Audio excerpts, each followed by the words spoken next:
everybody. Happy Thursday to you. We are 1 week away from Christmas. Hard to believe that on so many levels. Glad you guys are here. Thank you guys for tuning in.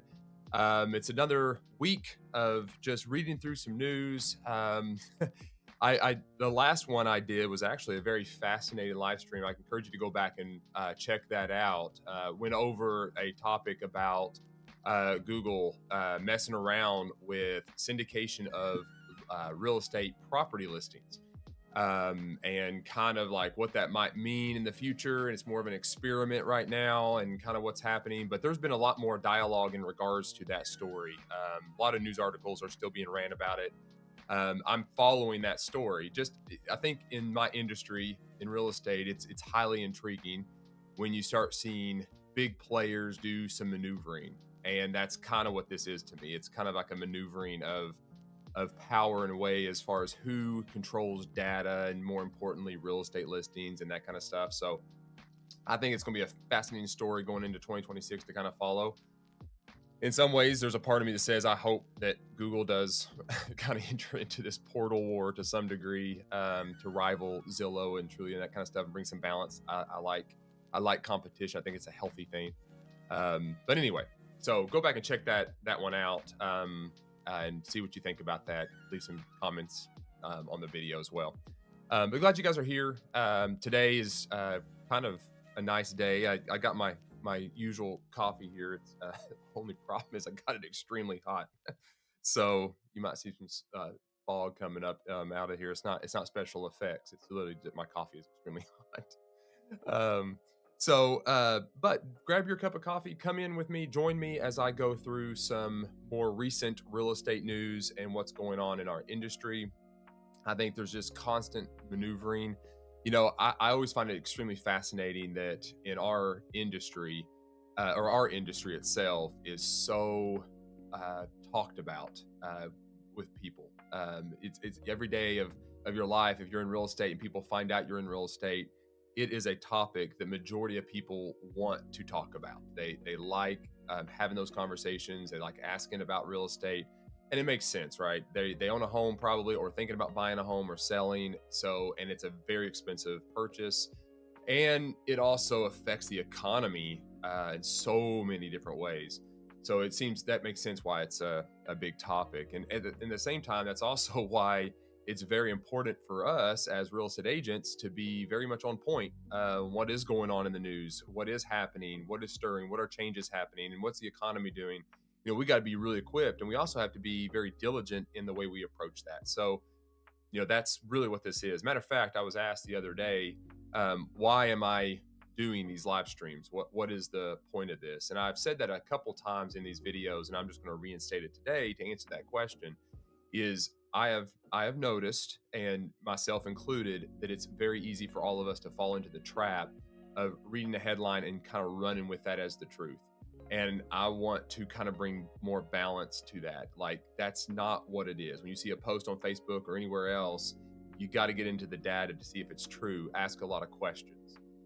And so the whole point here is to do just that. Is I read articles, I kind of dissect them, I look at multiple articles, I begin to try to figure out what is the true story that's happening here, and then I try to correlate that into a way that makes sense on how to navigate that with my own agents and the consumer, and then kind of help bring some balance to these news cycles that we tend to find ourselves in. So today, no different, right? So today I'm gonna talk a little bit. I've got a few articles I'm gonna go over. But this one is kind of the very first one. We're gonna be talking about the real estate market in general, economist and what he weighs in. I will not be leaning very heavily on that. We've been talking about that a lot these past few weeks. I'm going to skip a lot of that conversation today.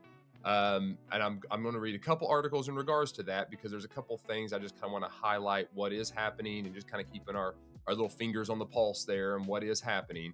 Then I'm going to jump into a conversation and reading through an article talking about the National Association of Realtors and what kind of they have done in 2025, some of the staff shakeups that's happened there, some risk reduction, some policy moves, those type of things that ultimately, if you are a realtor, these do have effects on you. They do correlate to the way you operate and you do your job. So what NAR does is, we got to pay attention to what's happening there on that front. And then I'm going to talk, go into an article talking about this guy named Tom Story, how he turned YouTube into 40% of his real estate business. And the interesting thing is, I had a conversation with somebody the other day, and we were talking about just what is kind of the future of real estate. What does this look like? And in some ways, what we could almost make the argument for is video content and certain types of platforms are becoming a hub for people to congregate around. And it is becoming more of that. Like, YouTube is a massive media empire that sends out tons of information to people constantly. And that's kind of what it is. It's like, if you need to know something or you need to learn something, what do? You might go to Google, but you end up probably even going through Google, which, Google owns YouTube. You end up watching a YouTube video. So they are controlling a lot of the information that goes out there. And so there's a massive amount of opportunity on the YouTube front that then allows you to then use those videos in multiple other sources. I'm kind of messing around with this right now. So to answer even the question, why am I doing this? Well, it helps me to stay on point, but it also helps me kind of test out systems that I can help train my agents with. So it's kind of multi-fold here, multiple things going on and why I'm doing this. But I'm going to talk about that article as well. And then I'm going to go into a conversation about preventing delistings. Like, a lot of properties are losing listings, and that's happening because of probably the pricing is a little bit off, and agents haven't really adapted to kind of what that means, and how do we get into the data to figure out what that looks like, and how do we start pricing homes effectively. That's ultimately what we're trying to do here. And then I'm going to end with just a recent Instagram update that they did that changes some of the visibility for people out there in regards to stories and what that means. It's funny. I am not a social media person, but I am becoming one to some degree. I think there's a strategic play to be had with using social media. I think it's a balancing act between the two. And so I think these kind of conversations keep you guys stay on point, but then not throwing all of our eggs into that one basket. We still need to do it, but I think we need to be very careful in how we approach this. So with all that being said, set the stage a little longer than I expected to. Let's go ahead and just jump into the very first article we're going to talk about today. Let me know in the comments as we go through this, questions that pop up, thoughts, anything you might be thinking. Let me know. Let me know what you're thinking. So, all right, let's jump into this one here. This very first one, like I said, is about the economy. I'm gonna try to take a drink of my extremely hot coffee. Yeah, it's really hot. All right. So the title of this article, and this is on Inman. You guys will notice if you're regulars here, that I read a lot of Inman articles. They are real estate focused. I'm a fan. I'm not an affiliate or anything. I don't make any money off them. I like the way they write. I like the way they bring their sources in and so forth. So I think it's a good one to review. All right, so this one is called, and they got a new word here. Just like our culture likes to do, is reinvent themselves. It says, will the vibe session end in 2026? Economist Jeff Tucker thinks so. Windmere's Jeff Tucker explains why 2025 was a remarkably stable year and what can be done to improve consumer and agent sentiment going into 2026. I like the beginning of this mainly because it's very straightforward. It is kind of what we've been talking about here. This is the right verbiage to kind of use. It's not like nothing crazy really happened. It's more of a stabilization going on. The vibe session, I have a feeling is going to appeal more to the emotional state. I've not read this article. I like just going to provide commentary as I read, as if you were coming in here reading this article with me and what this looks like. So I have a feeling vibe, maybe emotional. I don't know. All right. So it starts off, this year hasn't been so bad. Home sales were on par with 2024. Home prices remained steady and inventory soared, giving home buyers more choice than they've had in years. The fall market was robust, with October and November actively being at its strongest since 2022. The economy, at times precarious, has avoided a recession, with some analysts even predicting gross domestic product (GDP) will tick up to 3% next year. So he's beginning this article really just kind of setting the stage for what is happening, like what is going on, what has he seen, what are people saying, kind of just setting the stage about what the market is, just making a statement. And I will say that all that was agreeable. I have no problem with that.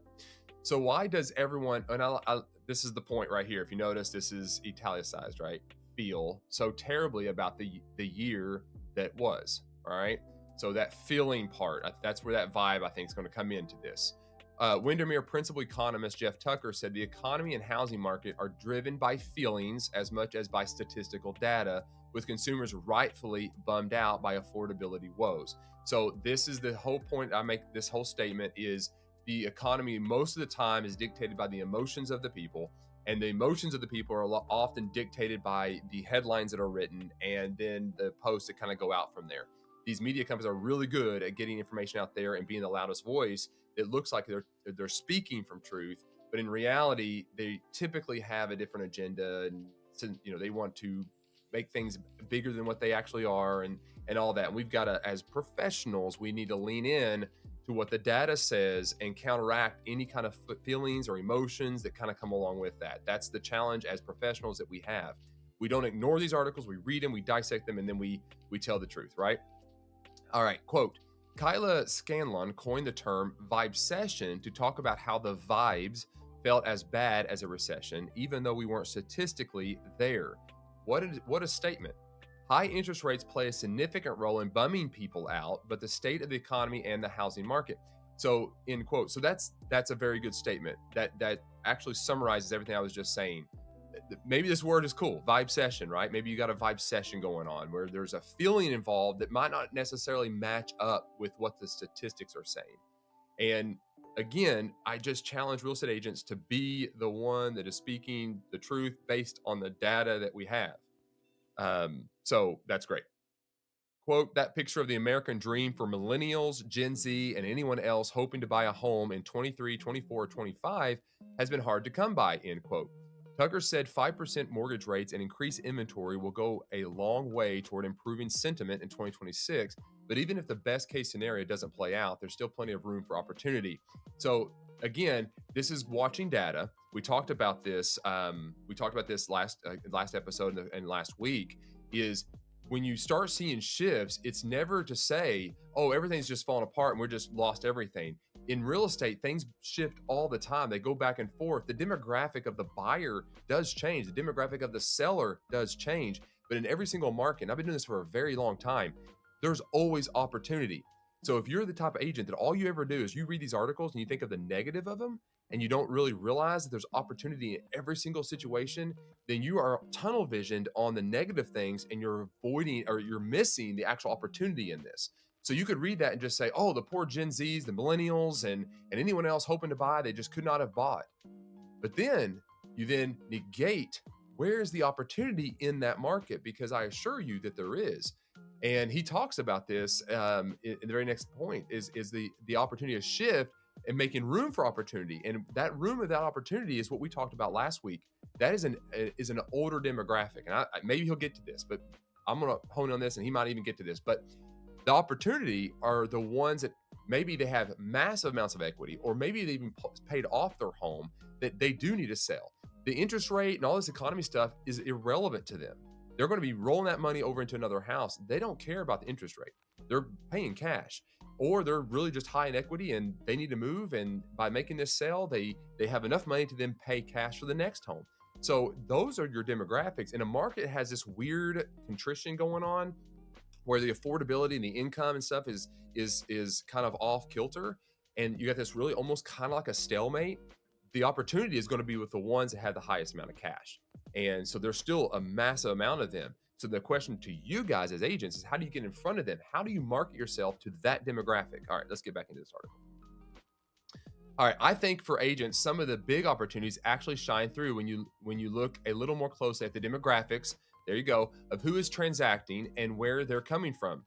You can look at today's price landscape and feel very daunted by all the obstacles to getting into homeownership for first-time homebuyers. But in many cases, older homeowners, I think, provide some of the biggest opportunities for business right now. Now, here's the thing. I didn't read this article, but And I've noticed this as I'm dissecting these articles and I'm coming here and I'm talking through with you guys, as I'm reading these things, my brain is beginning to make connections here between what is going on in the opportunity that's out there. This is a great discipline that I'm doing that hopefully is helping you guys to do just the exact same thing. That's my desire here, is that you take this process that we're doing and you begin to see a bigger picture of what is happening in the real estate market, and you look for the opportunity inside of these stories. But that's the opportunity right there. The demographic has shifted into the older demographic that has more cash, right? They're very well capitalized, and many of them own their homes free and clear. Those homes have really substantially increased in value over the last several years, which actually gives older and retired homeowners a lot more option they may even realize. Key there, another opportunity statement is more than they even realize. Here's the thing: people are not sitting back and thinking about what's the best option in regards to their real estate like you guys are. If you are a real estate agent and you know there's opportunity for this demographic, they're not thinking the way you're thinking. Get in front of them. Maybe create some emails, drip campaigns, text messages. Get some information out there to them, getting them to think. Get them to think about their situation if they need to change that. This is the opportunity. This is how you get in front of them. You got past clients. Go back and reach out to them and find out where they're at in their life currently, and if there's any major life changes where maybe there's an option for them to move. Because here's my thing: I will say most of these people are listening to the headlines and they're buying into the fear. They're not thinking of the opportunity. So as professionals, let's think of the opportunity for them and then help guide them. All right, let's jump back in. This is an interview, it looks like, and I'm not going to spend a whole lot of time going through this interview. I think we've kind of hashed this out quite a bit. But let's just ask this question here. So I'm going to start our conversation with the same question I've been asking everyone else. What trend or moment has defined 2025 for you? He said, I almost wonder if this is an acceptable answer, but I'd say what really stood out to me about 2025 was the remarkable stability of the housing market. We did not see the bounce back in existing home sales. Yeah, so more stability. So maybe people thought maybe more would happen. All right, he says, there are two ways to read what you just said. We can celebrate that 2025 wasn't worse than 2024, which was seen as rock bottom for the market. On the other hand, we can freak out because we haven't gotten any better than rock bottom. You're taking the first perspective, but I'm sure many people would group themselves under the second option. I would agree. He responds, yeah, you're totally right. Is the glass half full or is the glass half empty? It's relative to your expectations. Your expectations. What do you expect to happen? I think certainly from a sales volume perspective, 2025 was a disappointment. It was definitely a glass half empty. It's been a bit of a lift from the rock bottom sales volume of 2024, but many real estate agents expected much more. So yeah, our perspective matters probably more than anything else, right? If it, again, when we look at this kind of data, where do we land? Are we landing on the negative side, thinking things are just bad, or are we looking for the opportunity, and then are we taking that opportunity to the clients that can really benefit from this opportunity? Are we being diligent in doing this? I'm not going to labor this. You kind of get the idea. We've been talking about this now for quite a while. There's been multiple live streams that I have done talking about the market. I think the reason why I brought this one up, mainly because the headline, the vibe session, I thought that was kind of a good play. I think that was exactly what we're seeing. Is it's an emotionally driven economy in regards to real estate. And I think the media is the perpetrator of that information, and we need to be the ones bringing truth to it, going to our clients that do that. So if I was to kind of process my mind and think through this, is when you use the word vibe session or vibe, then the way you counteract emotion that might be derailed by the truth is in the data. So when you want to change the vibe, if we're going to lean into that word, when you want to change the vibe of that area, then you need to use specific hyper-local economical stats. What is the employment rate? What is local wage growth? What is going on with the absorption rates? What is going on days on the market? What is the average selling price? What's the demographic of the person buying and selling? All of those things will help you to be able to bridge the gap where clients can begin to vibe or feel the economy is not worse than it actually is. So we need to get into the client psychology and then begin to take the psychology and educate our consumer in regards to their feelings and how they respond to this kind of information. We need to be the ones, telling them the truth. And what I would then say is I would lean into, like, with my first time buyers and when I'm prospecting or talking to people, more in particular, the wage growth that we have seen. We actually have seen a little bit of that income growth take place. So knowing what that number is in your market and taking that information to figure out where your renters are that maybe are paying close to that monthly amount where they could actually buy a house inside of that same affordability. So I think that's an opportunity to be had there. The inflation that we've seen in the past few years have really slowed way down. Interest rates have dropped a little bit, and that's gotten closer to 6%. So, and the income's coming up. So that's that rebalancing, that reset that's happening. We talked about that. So that's that. I would lean into that with my first time buyers or renters and having that conversation. And then what I would also say, thinking through this, I would say, and this is more of a prediction. I'm not saying that this is going to be 100% accurate, but there is going to be a certain amount of a pent up demand probably come about in 2026 or the following year. And I say that because there's a lot of people that's been on the fence in regards to needing to change their current lifestyle, their current living conditions. But given the media and the information they've been hearing, that they've been a little bit more on the fence of doing so because the interest rate has been talked about so much. If what we're reading is true, if the feds and the mortgage industry holds more of a steady interest rate, then that vibe, that feeling in the market begins to shift.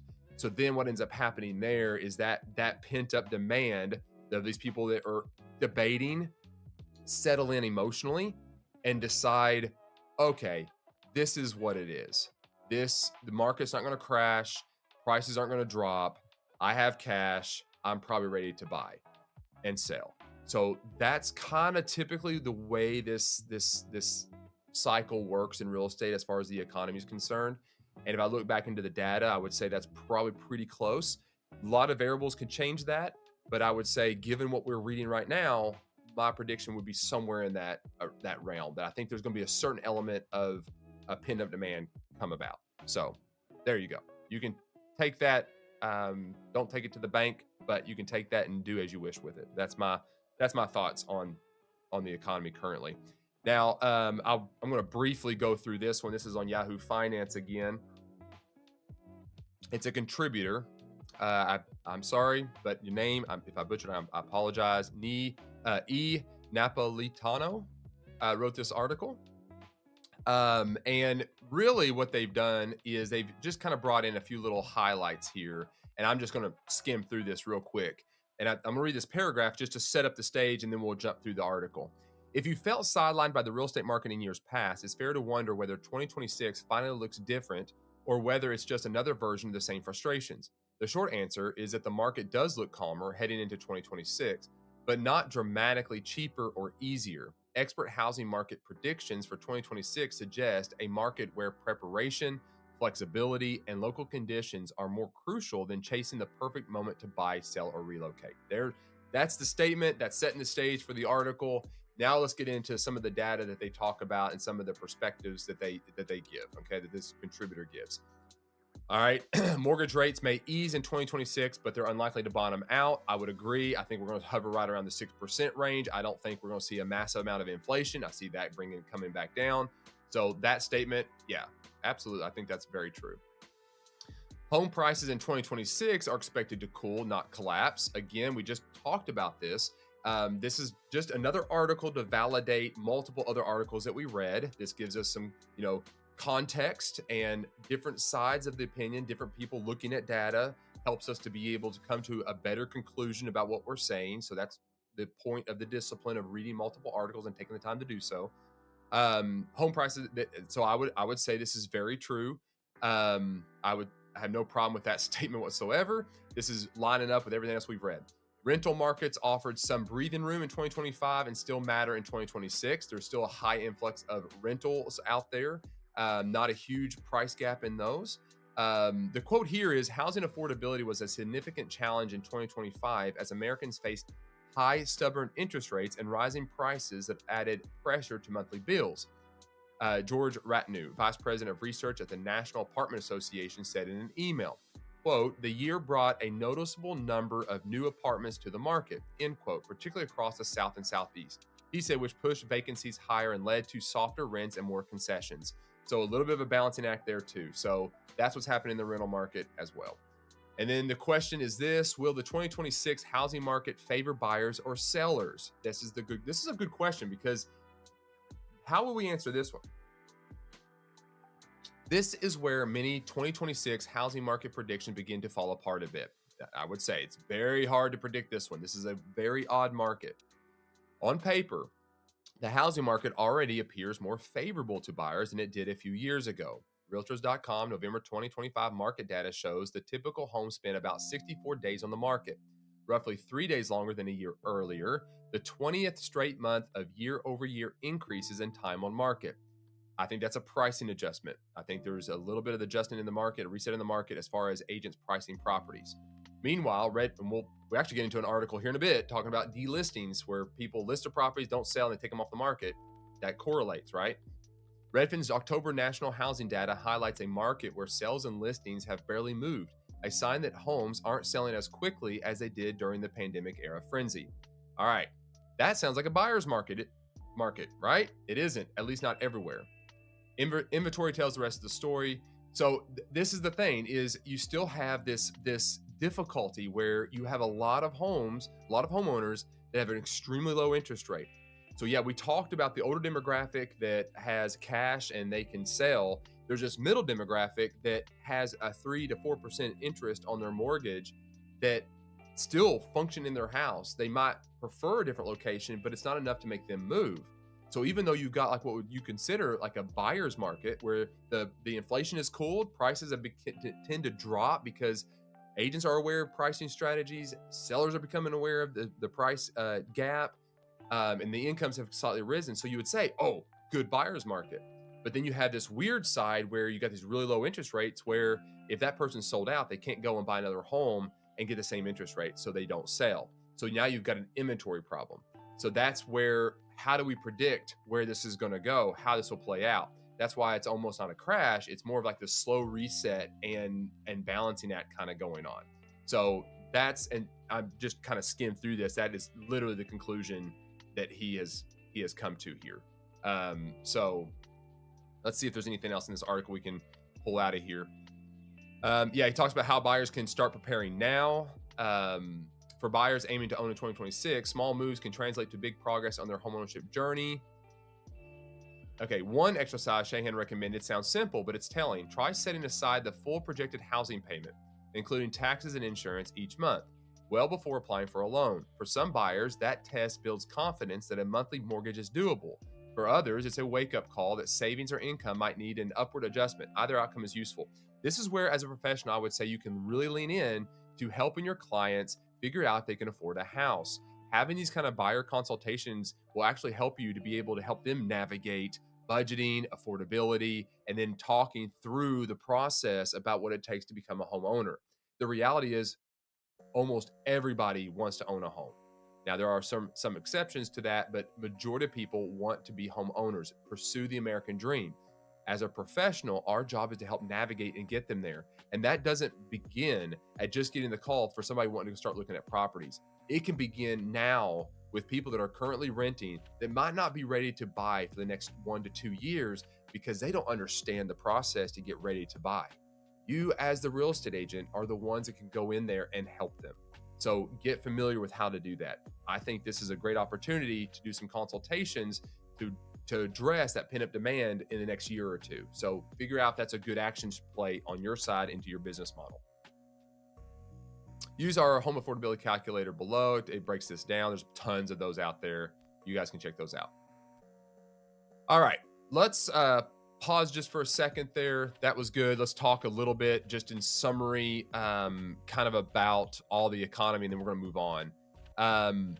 What I would say again, we need to lean into the emotion of the consumer, and we need to help get them to understand that the 3% interest rates are gone. We need to really promote to them that the 6% is the new 4%, right? We're not going to see that 4%. We might not ever see that again in our lifetime. Can't say never, but very, very unlikely. So that 6% is the new 4%. They need to understand that. So I would start educating your buyers and sellers that that 3%, 4% era is gone, and 2026 projected stability is right around the 6%. And it offers, and this is the thing too, is you need to really lean into the data and say, look, this offers a more predictable environment to build equity because you don't have this fluctuation. You can run the math on these numbers and say, that's probably where we're going to sit for a while. And you can play the game a little safer, knowing that that's the stabilization that we're seeing in the market. Now, then the next point is focusing on the renters and the move up buyers, those that are looking to take this home and then move up. Is it time for them to buy? Remember, renters are not locked into an interest rate. They're just renting. They might be locked into a lease, but they're not paying interest right now. So that's not a problem for them. This is the best time for them to buy. And remember, marry the house, date the rate. If they're ready to go, let's get them locked in at the lowest rate in 2025 and going into 2026. So that gap that was between their current, state and rate or rent and that in the market where we are is more palatable right now. It's doable. And so we need to be having those conversations with them. And then finally, I think I would just kind of talking about inventory, use these projected increases in regards to this pent up demand that I think is going to happen, and new listings are going to be coming onto the market.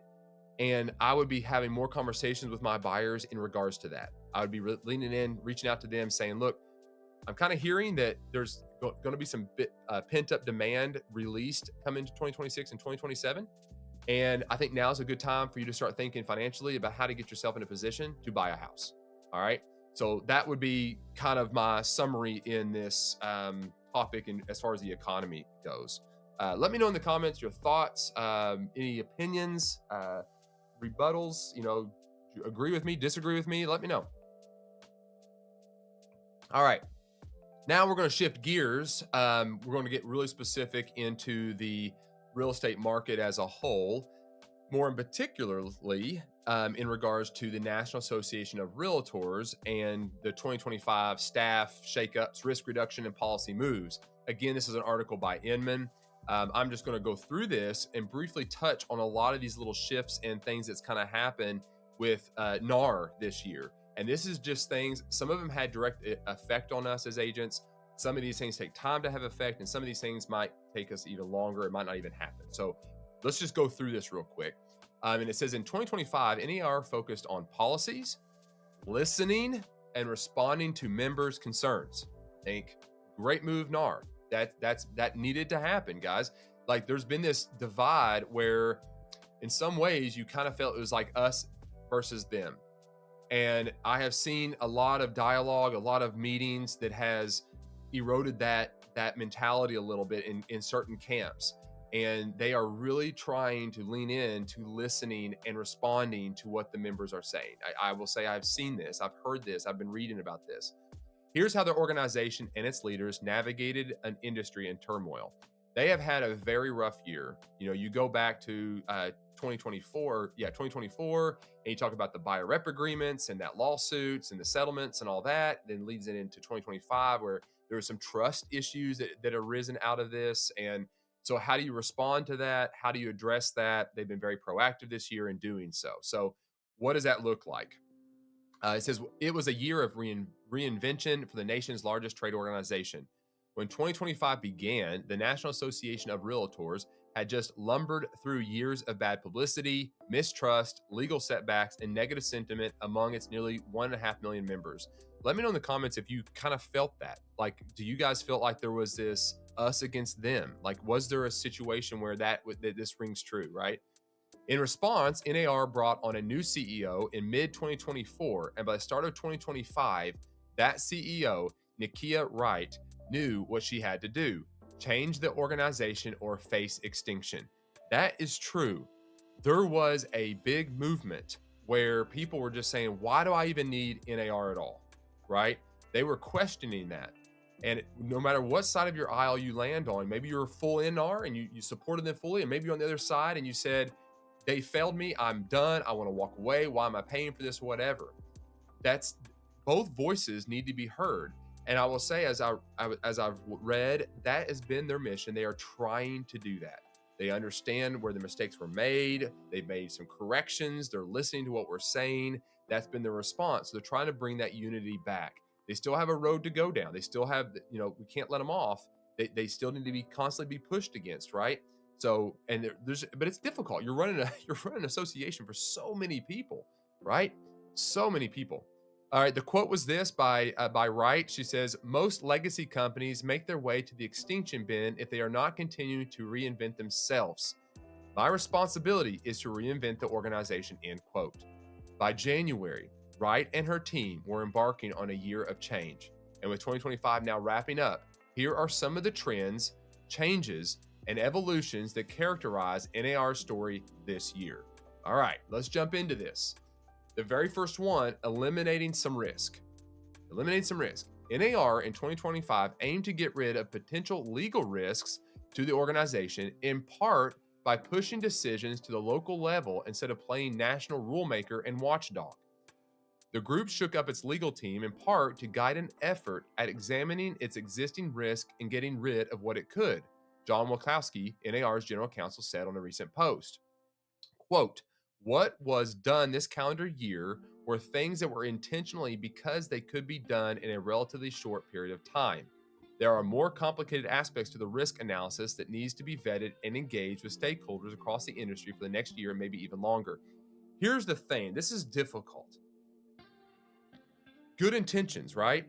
You end up creating policy, you have an issue, you create a policy, you instigate that policy. That policy works for some, negates some others. You end up getting involved in risk that you didn't intend to get into. You had good intentions, but then it fell apart. So this is that constant struggle when you're in a position that they're in to balance the two.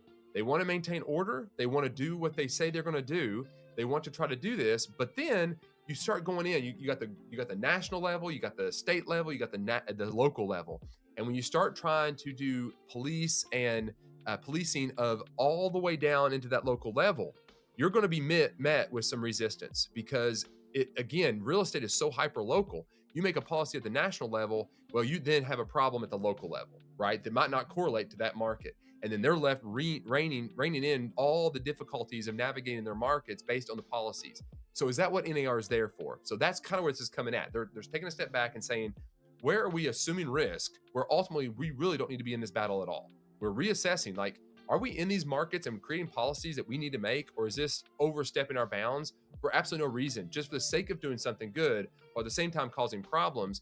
And maybe people are better at just self-governing to some degree on some things where we don't need to police them, right? So that's the assessment here. Good move, NAR, good move. That would be exactly what I would say would be a good move. All right, changing some policies. While the organization did make some changes, it ended up being the policies NAR didn't change that sparked the biggest debates in the industry. Last year, pressure began mounting on NAR to repeal or reform its clear cooperation policy. This was a big one, which required members to place listings on the public-facing MLS no later than a day after marketing begins. So in other words, what that means is I go out as a listing agent, I get a property, I have one day to get that property on the MLS and marketing. All right. Regardless of sellers' wants, regardless of the brokerage, how they want to have maybe a strategy that they do, regardless, that was the policy. You had to do this. And NAR, National Association of Realtors, was dictating that policy. Okay. Industry titans were openly lobbying the group in different directions, perhaps most notably with Compass calling for the outright repeal of the policy. In March, NAR announced it would keep the clear cooperation policy in place, but also giving MLSs the ability to allow for some delayed marketing. The move was met with mixed feedback among key industry players. So, okay, so they understand they want the ability. Here's the tension. They want the data to be accurate. They also want the opportunity for all buyers out there, all agents out there, to have the opportunity to know when a property is for sale. Okay, that's one side, fair argument. The other side says, I have a plan that helps maximize the ability for my sellers to sell their house by doing it in-house for a little bit, promoting it, getting marketing materials all together, and then eventually going live on the MLS and blasting it out everywhere. A lot of times, sellers that are in a different situation where they do not want their area to know that they're trying to sell their home need an option as well. They don't want, if I have to list with an agent, they don't want it to just go live everywhere. All right. So those are the two sides of the camp. I think both have a valid argument. Both have a valid argument. Within weeks, this is where it gets really complicated. Within weeks, Zillow announced that it would enact its own policy. Agents must post their listings on the MLS and Zillow, or the listing would be permanently banned from appearing on the mega portal. That policy then ignited into one of the hottest flashpoints in the industry heading into 2026. Also this year, NAR failed to pass an amendment to the Realtor Code of Ethics that would have broadened how realtors disclose sources of compensation. Okay, that's the next topic. Pause just a second. So Zillow in essence said this: if you go down this route of not cooperating, not putting on the MLS immediately, then at any point, if you do that, you cannot then go live on the MLS, and that property will then syndicate to our sites and sister sites like Trulia, right? So they put a policy up that if you do that, we're going to penalize you for doing so. All right. So then the big company Compass absolutely began to fight back against that, saying, like, who are you to control this? Like, why would you penalize then those that decide, the seller that decides to not market their home immediately? You're saying they're not welcome to have their property on there just because it was their choice. Or even if a real estate agent in their marketing plan and their strategy says they don't want to do that, Zillow's going to punish them for it, right? Very bold move, very strong position. But here's the thing, Zillow needs that data. They need those properties. That's how their model works. So if this continue to go that way, Zillow's the one that loses, right? Does the consumer lose? You can make an argument and say, well, maybe they don't know about the property enough. Maybe they lose a little bit. But this is the tension. This is the tension. The argument is still going. And then the other category here is disclosing our compensation, like with referrals and that kind of stuff. There was in the Code of Ethics, basically it would have broadened realtors to disclose sources of where they get the compensation. In other words, we'd have to disclose how we got paid from referrals to all of the clients, like we would when we get paid a commission. So after failing to pass the amendment, a handful of brokerages and other organizations came out with their own updated rules around referral revenue disclosure, with some saying they wouldn't wait for NAR in order to add a new level of transparency for clients. Earlier, NAR overturned its okay, so the reality there is some major big players said, we don't care to disclose when we get a referral paid to us. In all transparency, we want our consumer and our clients to know when we're paid and what we're paid. We think that's fair. Some don't want that. That's fine. Personally, I think I have no problem with transparency. There's really nothing to hide in numbers like that. Personally, why does it matter, right? I think consumers and your clients need to know where money goes. I think that transparency holds everybody accountable. That's my opinion. Earlier, NAR overturned its no commingling rule at its mid-year conference in Washington, D.C. The policy was repealed in June, although Zillow had already quietly begun to commingle non-MLS listings with MLS listings on its huge platform for months before the change. We'll skip that. Brand repair, they began to refocus and think through their brand overall. The surveys found that agents were unhappy with the organization, with sentiment among members eroding both before and after the Sitzer-Burnett verdict and settlement. That's the big settlement that happened with buy-rep agreements. So they brought in Sherry Chris to serve as special advisor. Specifically, Chris began playing the role of peacemaker between NAR and the nation's biggest brokerages, which were left out of the settlement agreement a year earlier. So she began to do a PR stunt, getting back out in front of people, communicating, building relationships, and changing the brand and being an advocate. That's a good move. You can't go wrong having conversations. You can't go wrong admitting when you made mistakes, right? Own your mistakes, have those conversations, don't avoid them. If you want to save something and you want to save reputation, that's the right move. So they did that. That was good. Key court wins. NAR opened up the year with a loss when the Supreme Court declined to take up its appeal of the DOJ's efforts to reopen a previously closed investigation into the organization. In May, Inman reported that NAR had replaced its outside law firm for antitrust litigation with a new one that charges up to $3,000 an hour. And eventually, the organization scored a series of legal wins in 2025. Those wins included a court siding with NAR and co-defendants in a lawsuit filed by the Utah-based discount broker Homey, as well as multiple wins and lawsuits over the so-called three-way agreement that requires agents to be members of local, state, and national realtor associations. In other words, you have to be. So they're making headway in the legal department. They changed the legal staff to protect the agent's business, and as well as the association. They made some good moves there. They did lose a little bit, but they're trying to be the advocate for realtors again. So this is a good move. Remaking of NAR staff. We talked about that. Nikia Wright came on. She's been doing some major changes there. And then they get into like the numbers and kind of what that looks like. And there's been a little bit of a turnaround there. All right. So, really, in lieu of all this, I think it's just good to have these conversations. Some of this affects us. Some of it might affect us later. But we need to be paying very close attention about what all this means, right? Good morning, Kevin. Thank you for being here, my friend. Good to see you. So what I would say in regards to this statement is, if I go back to kind of the lawsuit and the settlement of the Sitzer Burnett case and the buyer rep agreements, if anything changed our industry out of all of these things, a lot of this kind of stuff, we can kind of navigate it, adapt to it, and that kind of stuff. It would be the buyer broker agreements.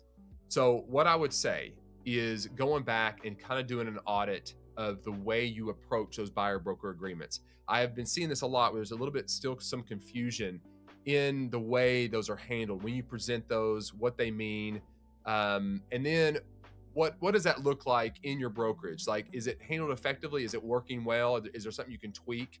And be very aware about what these guidelines are, and just do an assessment, because it's a new way of doing business. It's overhaul the entire structure.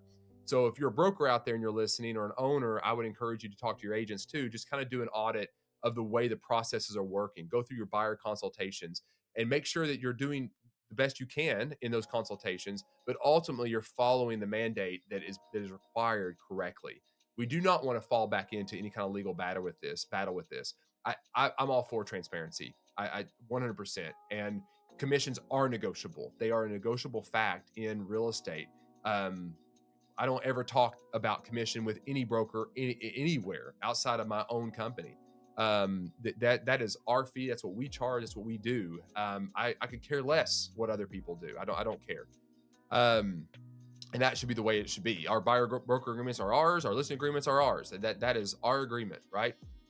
All right. And then I would personally take information like this and lean into yourself and kind of just say, look, I could easily fall into a branding problem. I could easily get caught in the way of doing things that might not be right. I could be guilty of a lot of things NAR fell into. And maybe I need to do an audit of myself. Like, am I being a professional in all that I do? Am I communicating my contracts effectively? Am I representing my clients well? We could easily fall into a trap where we are the ones doing things wrong and being these policemen that are trying to assert ourselves into situations with even our local NAR associations. Like, we have opinions that could get us into trouble, where we do the exact same thing that they're guilty of, right? So our branding matters too. Our personal brand matters. Are we aligning ourselves with the code of ethics that we've all agreed to when we became realtors? Are we talking about those things? Are we operating with those things in mind? So I challenge you to just focus in on that. All right, a couple more articles here, guys. Now we're going to shift. Now this is going to be more for just really putting some thoughts in your guys' minds as agents, like things that you can be doing to better your business, especially going into 2026. What are some things that you want to start instigating into your business right now that could help you grow in 2026, right? I'm talking about goals, not resolutions. Oh, I'm going to start, a YouTube channel. I'm going to grow to XYZ, and I'm going to be an influencer, or I'm going to start doing, social media, and that's fine. All of those things are great, but actual specific goals, like what does that look like? What's the action plan to get there? So the very first one I'm going to talk about, and this is on the website Real Estate Magazine. Real Estate Magazine, established in 1989. It's in California, but the story is, no pun intended, how Tom Story turned YouTube into 40% of his real estate business. Earlier in the show, I talked about how YouTube is becoming more of a hub, right? It is a central location where you could be putting information out there that lives, that you can then take content from and post on multiple other sources and shorts and TikToks and everything else, right? So it is a hub. I'm doing that here. So I'm working on live streaming here, and I'm then taking those short clips, putting them on TikTok, Instagram, and that kind of stuff to build a library of information aimed at helping real estate agents to succeed in this business and to navigate the real estate cycles, right? So you can do likewise in doing with your consumers. Like that's what this is. It's becoming a hub. It's where you do it all. And this is what this is talking about, right? So let's get down into this story a little bit. And it's funny, this story is, its name is great. I mean, he could do so many plays and marketability on that. It's ridiculous. All right. Many real estate agents say they are doing YouTube. Tom's story treats it as a business system. Business system. Systems are what gets results because you consistently do it, right? After more than a decade selling real estate in Toronto, Story now attributes roughly 40% of his business to YouTube, not to short clips or paid ads, but to long-form videos designed to answer real buyer and seller questions in depth. What a great opportunity, guys. You're asked questions every single day in regards to real estate. Each one of those questions is a long-form video where you can break that down and help consumers understand that question that you can post on your website, send out in email drip campaigns. You can then cut up and use in multiple different ways in shorts and TikToks and everything else like that. Why not do it, right? Why not do it? After more than a decade of, Story recently joined the Leads Are, not going to say the word, as a guest co-host and outlined how his approach works and why many agents struggle to replicate it. What follows are the key takeaways. So here we go. He's going to give these to you guys. This is just free information, free for you to take and use. Attention is easy. Trust takes time.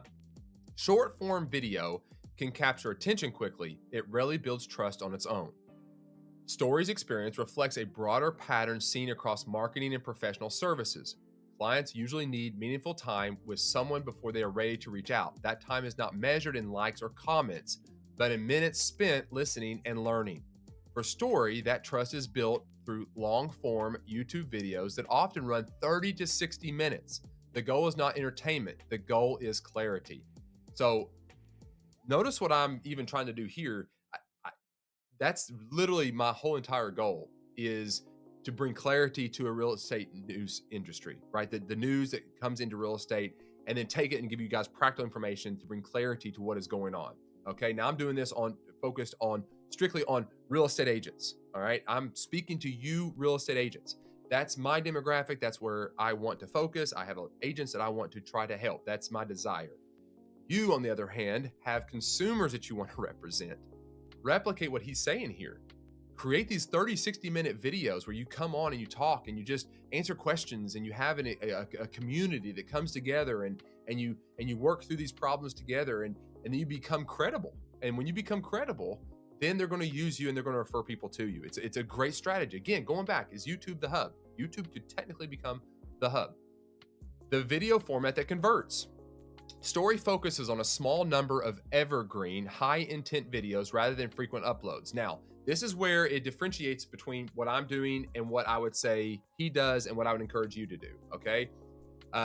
Like, if you want to create a good following and build a YouTube channel and all that kind of stuff, you don't technically do what I'm doing, okay? This is not evergreen, okay? Evergreen, some parts of my show is evergreen. Most of it is not. Most of it is very time sensitive. So what is evergreen? Evergreen is content that maybe you're answering a specific question about the buying process that doesn't never change. Maybe some tweaks here and there, but overall that content, once you create it, is accurate for the long haul. That's evergreen. In other words, it stays green, right? What I'm doing is news cycles, right? So what I'm talking about today and all this economy stuff, guess what? A month from now, it might be completely irrelevant. It's time sensitive. It's good, but it's time sensitive. What he's saying is that evergreen content is where it's really, really at, right? These videos cover topics such as how to buy a first home in Canada, how to buy a condo in Toronto, common buyer mistakes and how to avoid them. See, Those all live on, right? That's all good stuff. Each video is structured, practical, and designed to replace dozens of one-on-one conversations. So next time you guys are going in and having a one-on-one conversation with a client, think intentionally. Now, oh, that actually tells me I got a great thing. Speaking of like conversations now and AI and all that, let me just do a quick pause here, and because he's bringing up a very good point. What he's saying is when you're having a conversation with somebody and you're sitting down having this dialogue, guess what they're doing? They're asking you questions about what you do, the process of selling, the process of buying, and you also have a talk script. And what he's saying is each one of those is an opportunity to have a long form video from. Each question is that. Here's the challenge though, and this is multiple fold. So when you're sitting down, you got to figure out a way to capture all that information that's being sent to you, right? You got to be able to grab that data and then use that later. So let me show you a little piece of technology that I have, and you might have heard this, but it's using AI. I can't get it out of its case, but I'll hold it up. So, oops, got the light on. We'll see if you guys can see this. All right, see that name? That's Plaud, right? PLA. There it goes. PLAUD. PLAUD. It's a little device that, in all honesty, is amazing structure. It's got a battery in there and a bunch of record. It's got recording. You charge it up in the back. The neat thing is it can go right on the back of your phone if you have a MagSafe phone type setup, right? It just clips right on there like that. It can record your calls if you want to, or you can also just hold this button down, red light comes on, and set it down on the table, and it begins to record the entire conversation. Now, just a recorder, but built inside of this is an app that allows you to take that entire recording and use AI to break it down in different ways. It also has many, many templates inside of it and that conversation. So you can even set up a template and say, take my conversation and create multiple long form videos from each question I was asked. And then it begins to break that down. So next time you go into a client's conversation and you sit down, turn this on, set it on the table, and let it go. It's going to do two things for you. It's going to give you content that you can create video from. And then it's also going to record the conversation so you can go back and help address the questions and concerns that your client had. Twofold. Highly recommend it. Plaud. Check it out. It is a pay service though. And nowadays maybe your phone has something built into with it as well. Again, I'm not an affiliate of Plaud at all. There's certain things that I use that I really like, and this is one of them. It's super convenient. It's detached from my phone, so I'm not tying my phone up to do the recording. So that's a kind of a benefit if your phone does do this. This at least allows you to separate the two, so I can still use this. All right, there you go. Sorry, bunny trail. All right. Story compares them to buyer or listing presentations made public. While the conversation rate may be slightly lower than an in-person meeting, the scale is greater. Thousands of views can be seen in the same explanation without Story leaving the office. Yeah, so there's a benefit there. Evergreen content. Audience clarity matters more than production quality. Okay, this is good. One of the most common mistakes Story sees is unclear audience focus. Many agents post content aimed at consumers, other agents and industry peers on the same channel. The result is confusion for both viewers and algorithms. Story made a deliberate choice. His YouTube channel is for buyers and sellers. It is not designed for agent education or industry commentary. Very different, right? So don't do what I'm doing. If you're an agent out there is representing buyers and sellers, you don't go into the arena of coaching other agents and trying to help other agents. Because remember, YouTube and all these platforms run on algorithms.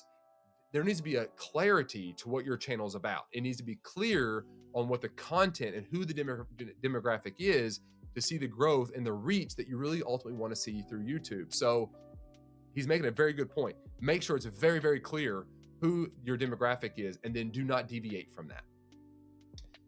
Titles, thumbnails, and honest curiosity. All right, strong content still needs to be discovered. Story uses research and AI tools to refine titles and thumbnails. If you're going to use it to drive clicks with a big clickbait style headline, follow this one rule. The video must deliver on what the headline promises. There is a difference between creating curiosity and misleading viewers. If the content pays off the promise, trust grows. If it does not, credibility erodes. Lead capture without pressure. A longer video story includes simple lead capture options, which is typically called a call to action, a CTA. Like basically book a call now. You want a consultation? Call me today. That kind of stuff.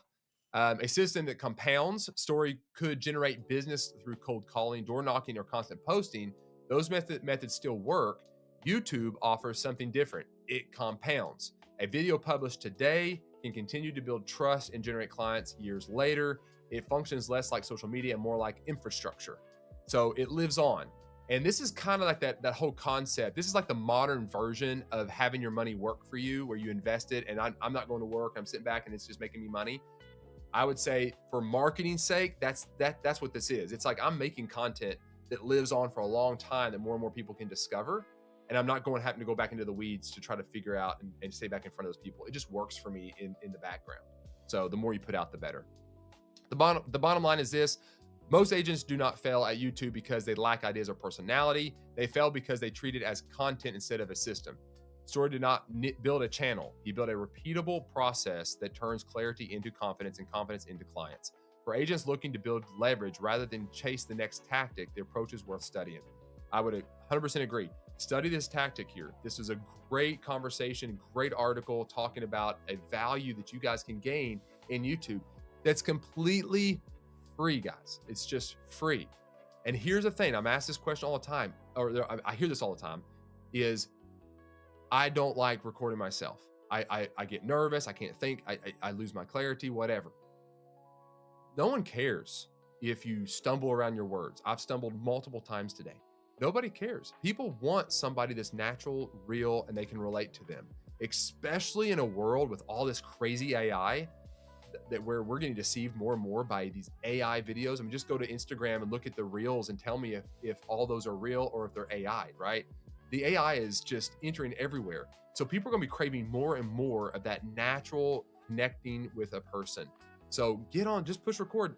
Who cares what the background is? Just go out in the street and start recording when you're at a house putting a sign in the yard. Start talking about things, right? Get in your car, have car talks, right? Get in your car and talk about your previous conversation you just had. Well, that's fresh on your mind.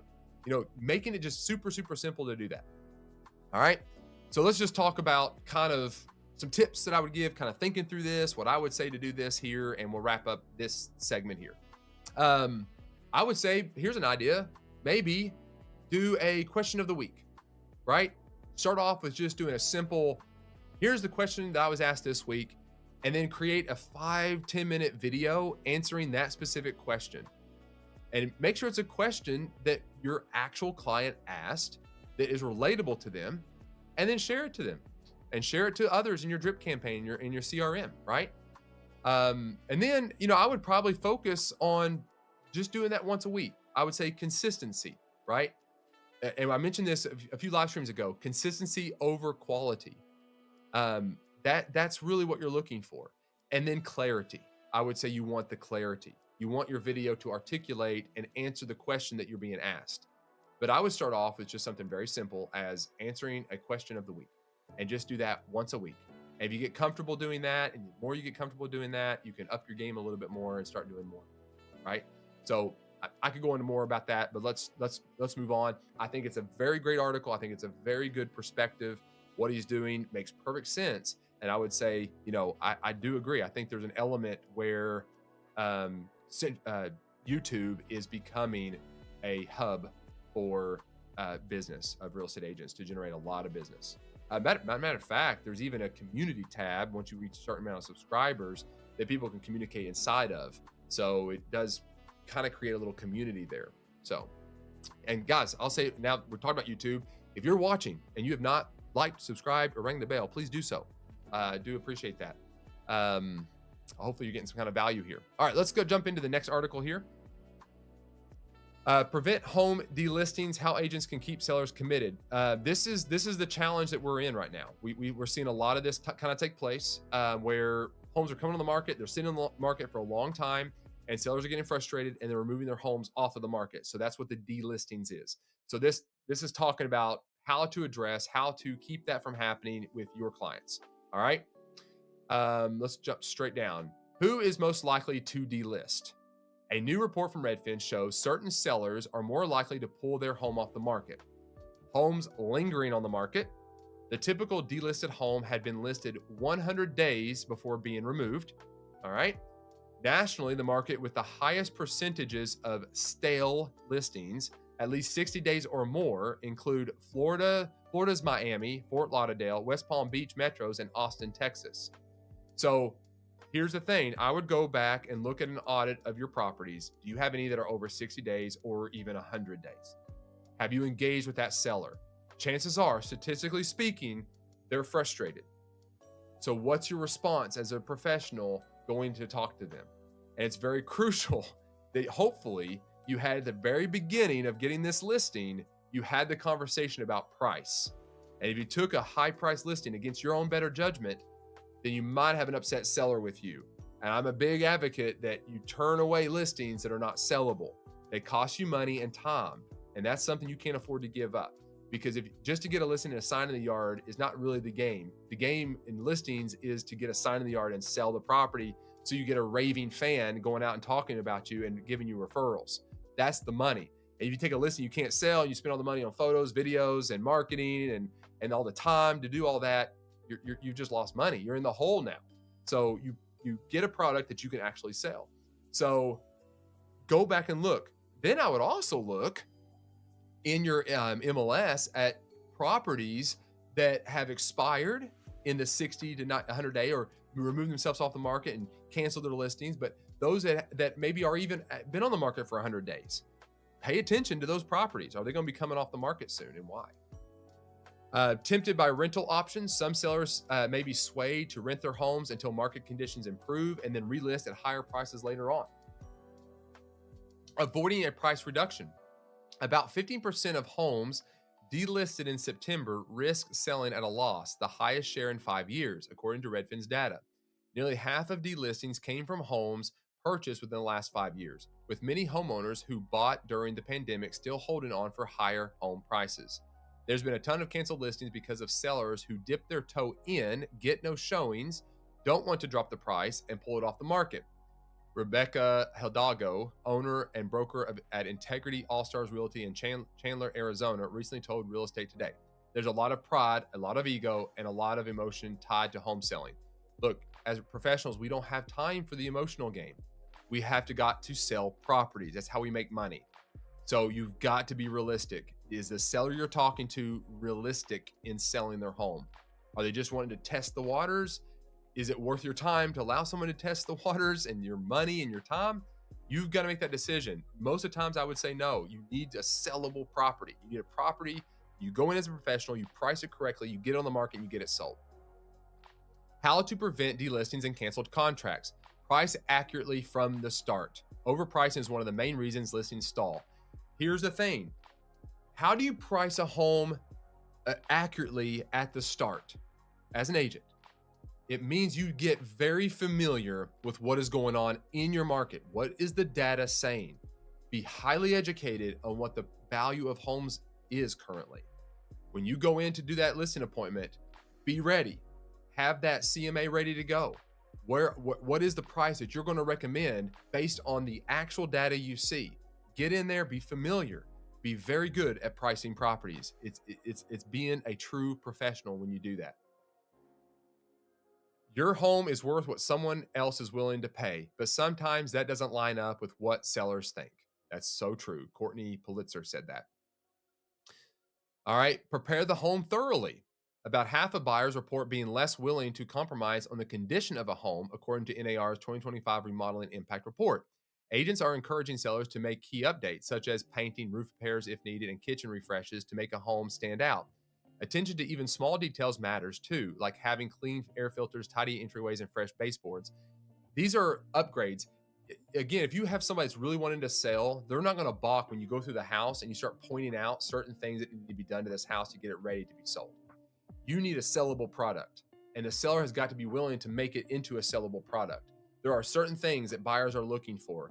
Remember, we're dealing with a market where that inflation was really, really high and interest rates are perceived to be extremely high, and income is still at a gap. So when that buyer comes in, that non-fresh baseboards could add an immediate complaint to a buyer to say, man, what else needs to be updated? It seems subtle and ridiculous, but trust me, that's the mentality of a buyer is always more extreme than what the seller thinks. Like they're going to embellish everything that needs to be done. So is there something the seller can do to make this home more sellable? is very, very crucial to help you guys roll more properties. Build up buyer confidence. Some agents are turning to pre-listing inspections, having a home professionally inspected before it hits the market. A seller-funded inspection lets sellers address repairs up front and avoid last-minute surprises that could derail a sale. It also enables full disclosure of any known issues. This is true. It builds trust. It helps navigate the situation. The seller is very much aware of these type of problems, and it's a third party that doesn't mean you're going in there being the one pointing it out. They hire the inspector. They come in, they look at it, and to be honest, not really bad spend of money to get in there to find out if electrical outlets are not working and that kind of stuff. I mean, what kind of experience do you really want that buyer to have for the dollar you're trying to ask for? A good one. You want to put your best foot forward. So spending $400 or $500 to have an inspector come through and looking at this property critically to get it back on to get it on the market and sold, what a great move, right? And then the disclosure that confidence would bring into a buyer, bar none. Monitor the market and act quickly. Agents track local supply, demand, and pending sales to guide their sellers on competitive initial pricing. If demand slips in their market, some agents say they suggest a strategic 2 to 5% price adjustment to generate renewed interest. Also, strategically timed reductions midweek for added visibility may help listings appear on agents' hot sheets and capture weekend buyers' attention. So they're hiring you to be a marketing professional. All right. If I go in and I have an idea price about what that property is going to sell for, I'm going to have that hard conversation with my seller, and they might disagree with me, but we're close. We're really, really close on the price. I might relent a little bit and say, okay, Mr. and Mrs. Seller, I will list your home under one condition, that we formulate a marketing strategy that gets your home sold. And that is in the way of a strategic timed price reduction. Let's use his argument. Let's say 2.5% off this list price to get it closer to what I think it's going to sell for if we do not have any activity in the first 30 to 60 days. Then after that, if we don't have, we'll do another reduction of 2.5%. Would you agree to those terms? Understanding that you're trying to price this home to sell gives a little bit to the seller, gains the listing, but then sets up a roadmap for you to get it to where it needs to be to get it sold. All right. That's a hard conversation sometimes, but it's a very important one. And then be ready to negotiate. Closing cost assistance, repairs, credits, or minor concessions may be necessary to attract buyers.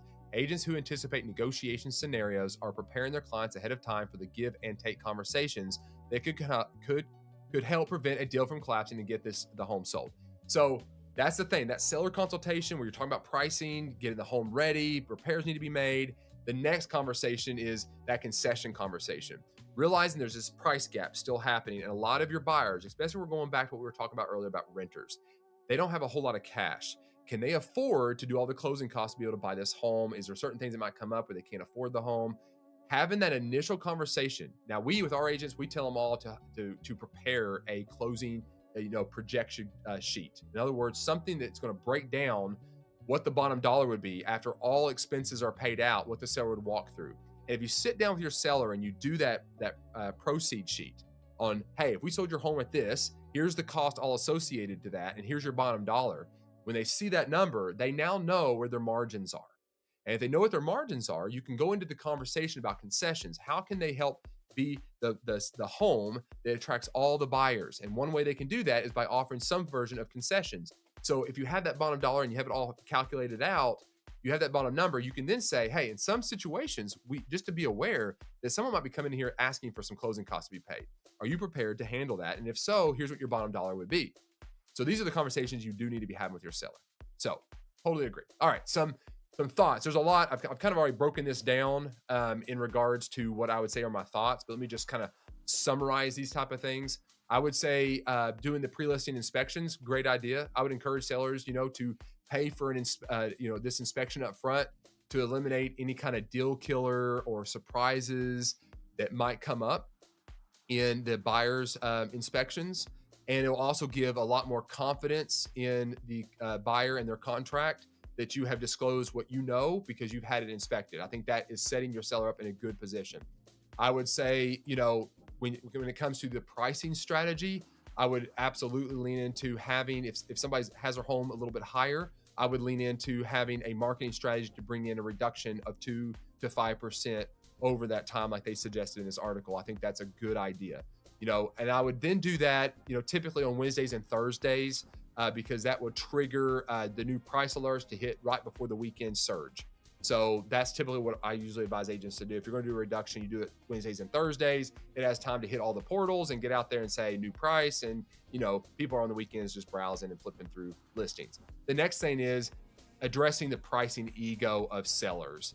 That 100-day stale property or 60, you need to explain to them what that means and what the problems are. Go to your sellers and have that conversation. Talk to them about why there's a big surge in delistings. Talk to them about what we're talking about here.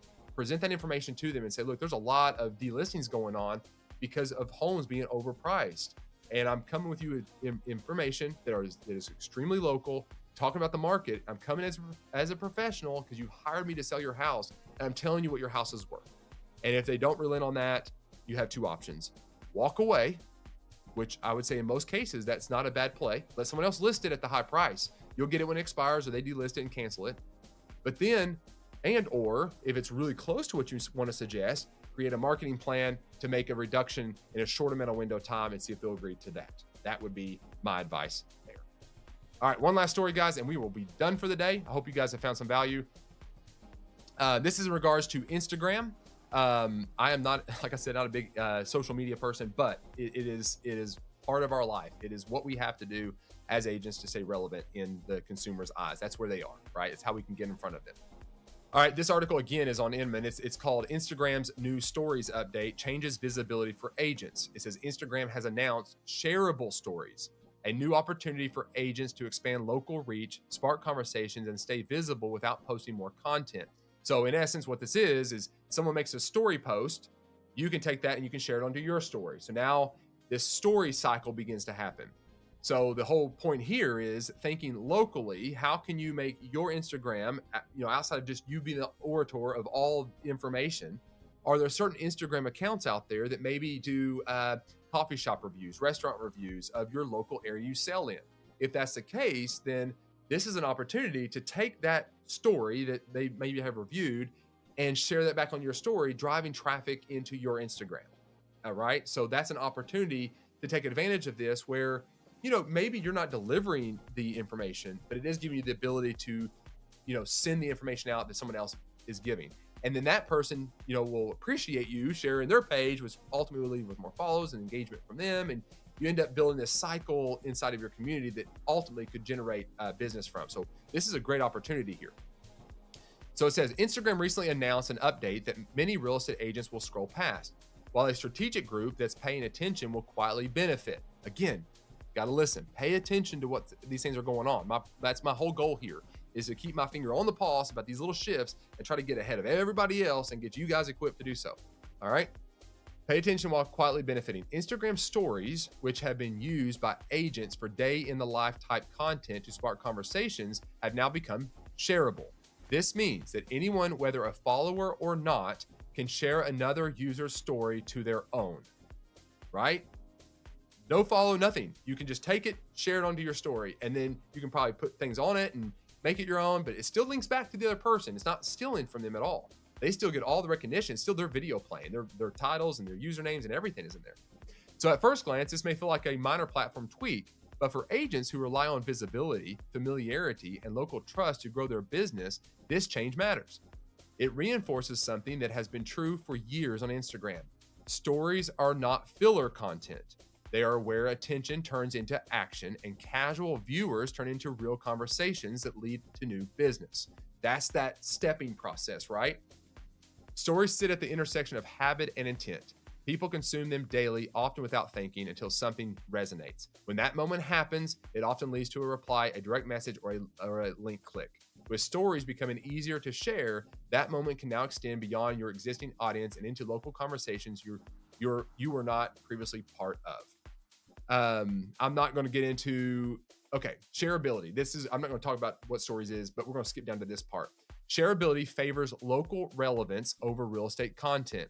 This is where many agents misunderstand the opportunity. The stories most likely to be shared are rarely market updates, listing graphics, or educational slides about interest rates. Overdone, guys. Bragging about yourself and all that, it has its place, but here's the thing, everybody's doing that. So that's a quick swipe through, nobody cares types of stuff, right? They are things people want to send to a friend or family member. So think about the content you're making. Is what I'm making what people want to share? Is it helpful somewhere? And this is the thing, a local coffee shop recommendation, reminder about a school schedule or community event, a seasonal moment that feels specific to your own, an observation that makes someone think, this is so us, right? These are the stories that move through group chats and text threads. So think that way. Think where they said here, local awareness instead of real estate language. They become part of the everyday conversation without needing to sell. You're part of the conversation. You're not selling them on your service. You are part of the conversation that they're already involved in. You're inserting yourself into their natural conversations. And that leads to credibility, that you are a source for information. So that's a great idea. That's a great balance. All right, just to wrap this up, a couple things that I would say is using this. Get on Instagram. Look for local influencers in your area that are doing hyper local content where they are reviewing certain places. They're going through and seeing what their cities like, the counties are like, the state is like. Find those people, grab their content, and begin to share that on stories, making your own comments about it, linking back to their site and build a reputation with them. I would encourage you to take that person that you're taking the stories, send them a quick DM saying, thank you for your content. I went ahead and shared it on my stories. I appreciate you posting these things. Build a reputation up with that person that's doing the influencing. You just never know what kind of collab you can do there. And at the same time, you're helping your audience, your clients, and your consumer find the information they want through social media, right? So that's what I would say in essence of that topic. So very well, guys. That is all I've got today. So I hope you enjoyed. I hope you got something of value here. Again, I want to make sure that I'm consistently giving credible information, just like we talked about, right? That's the goal. So if you did get some good, helpful information here to help you in your real estate business, please consider liking, subscribing, and following the channel. I do appreciate that. It obviously helps get the word out there. My goal, my pure goal, is to help agents cut through all the news and the noise that's out there in the news cycles in regards to real estate, cut through the weeds, get down to the nitty gritty about what's going on. Yes, some of this is my opinion, but here's the beautiful thing. I welcome your opinion. As I read through this kind of stuff, feel free to interject and give me your opinions. I like to hear them. So, well, that's it for the day, guys. I appreciate it. You guys have an amazing day. Enjoy getting out there, representing clients well, serve your community well, and just do a wonderful job. Have a wonderful day, and we'll be back tomorrow, 8:30 a.m. Eastern Time. See you then.